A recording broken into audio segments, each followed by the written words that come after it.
Hello and welcome to. आज एक ऐसी महिला के बारे में बात करने वाला हूँ जो पूरी दुनिया में जिंदा दिली की मिसाल बन गई है।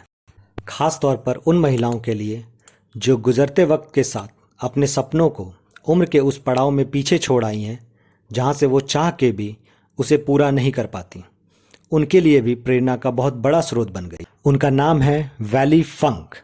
वैली फंक का जन्म 1 फरवरी 1939 लास वेगस यूएसए में हुआ था और वो बड़ी हुई यूएस के न्यू मैक्सिको में।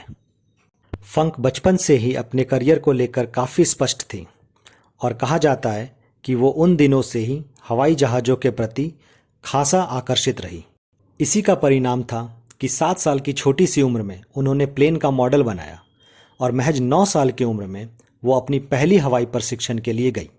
20 साल की उम्र में उन्होंने एक पेशेवर विमान चालक के रूप में स्नातक किया और इसी तरह उम्र के साथ साथ उनकी कामयाबी भी बढ़ती गई।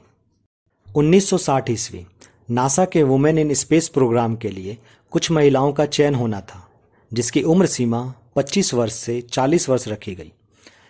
उस वक्त वैली मात्र 21 साल की थी और इस प्रोग्राम के लिए अंडर एज, पर यहाँ भी वो अपनी काबिलियत से उम्र की सीमा को मात देते हुए अपना स्थान सुनिश्चित करती हैं। 19 महिलाओं में से सिर्फ 13 महिलाओं का ही चयन हुआ और इसे मरकरी 13 नाम दिया गया। फंक इस टीम की सबसे युवा सदस्य थी। इन्हें अंतरिक्ष में जाने के लिए खास ट्रेनिंग भी दी गई और इस टीम ने पुरुष अंतरिक्ष यात्रियों के समान कठोर परीक्षण भी पास किया। मगर इतने कठिन परीक्षण और असाधारण प्रतिभा होने के बावजूद इस महिला टीम को अंतरिक्ष में जाने का मौका कभी नहीं मिला। इस प्रोग्राम को तब अचानक स्थगित कर दिया जाता है जब वहाँ की संघीय सरकार ये निर्णय लेती है कि वो महिलाओं को अंतरिक्ष प्रशिक्षण के लिए कोई भी मिलिट्री सुविधा मुहैया नहीं कराएगी। उस वक्त सरकार के इस फैसले का काफ़ी विरोध भी देखा गया। मरकरी 13 का अंतरिक्ष में जाने का सपना महज सपना ही रह गया। बदले में फंक को गुडविल एम्बेसडर बना दिया गया। पर फंक ने हार नहीं मानी। जब 1970 के दशक में नासा में महिलाओं का चयन स्वीकार किया जाने लगा तब फंक ने इस दरमियान 4 बार आवेदन दिया, पर उन्हें यह बोलकर रिजेक्ट कर दिया गया कि उनके पास इंजीनियरिंग की डिग्री नहीं है। इतना होने के बावजूद फंक ने अपने सपनों को कभी खत्म नहीं होने दिया और 60 साल पहले 22 साल की युवा वैली फंक ने जो सपना देखा था उसी सपने को 60 साल के बाद 82 साल की बुजुर्ग वैली फंक ने अंतरिक्ष में जाकर पूरा किया। इसी के साथ अंतरिक्ष में जाने वाली अब तक की सबसे बुजुर्ग महिला का इतिहास भी रच दिया और पूरी दुनिया को ये संदेश दिया कि सपनों को साकार करने के लिए उम्र की कोई सीमा नहीं होती। आमतौर पर 60 से 70 साल में लोग कमज़ोर हड्डियों की वजह से चलने में भी तकलीफ महसूस करते हैं। वहीं 82 साल की वैली फंक अंतरिक्ष की यात्रा पे गई और सकुशल वापस भी लौट आई। Be an astronaut. Oh, finally! I'll love every second of it. Woo! I can hardly wait. इससे आप अंदाज़ा लगा सकते हैं वो मानसिक और शारीरिक रूप से कितनी स्वस्थ और संतुलित हैं।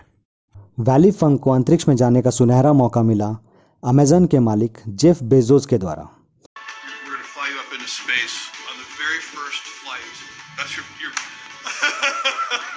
I can't tell people that are watching how fabulous I feel to have been picked by Blue Origin to go on this trip. 20 July 2021 Jeff Bezos की कंपनी ब्लू ओरिजिन का न्यू शेफर्ड यान West Texas से अंतरिक्ष के लिए रवाना हुआ। करीब 10 मिनट की उड़ान भरी। पृथ्वी की सतह से 100 किलोमीटर दूर काल्पनिक सीमा तक पहुंचने के बाद कैप्सूल बूस्टर से अलग होकर वायुमंडल में प्रवेश कर गया और बाद में पैराशूट की मदद से धरती पर लौट आया। इस सफ़र में जेफ बेजोस और वैली फंक के साथ जेफ के भाई मार्क बेजोस और सबसे कम उम्र के अंतरिक्ष में जा रहे 18 वर्षीय छात्र ओलिवर डेमन भी थे। कुछ पलों के लिए इन चारों ने स्पेस में भारहीनता यानी जीरो ग्रेविटी का भी अनुभव किया।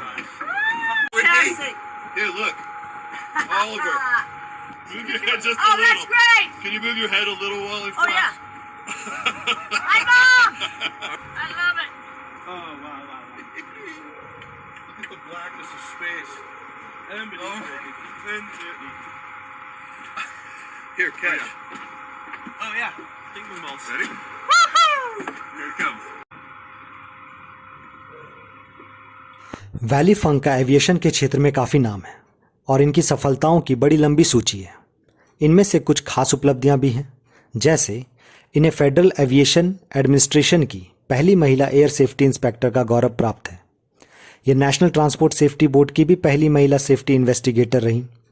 ये 19,600 घंटे फ्लाइट पर बिता चुकी हैं। बात यहीं ख़त्म नहीं होती। फंक अब तक 3,000 से ज़्यादा लोगों को प्राइवेट और कमर्शियल हवाई जहाज़ों उड़ाने की ट्रेनिंग भी दे चुकी है। I've been flying forever, and I have 19,600 flying hours. I have taught over 3,000 people to fly, private, commercial, instrument, flight engineer, airline transport, gliding, everything that the FAA has, I've got the license.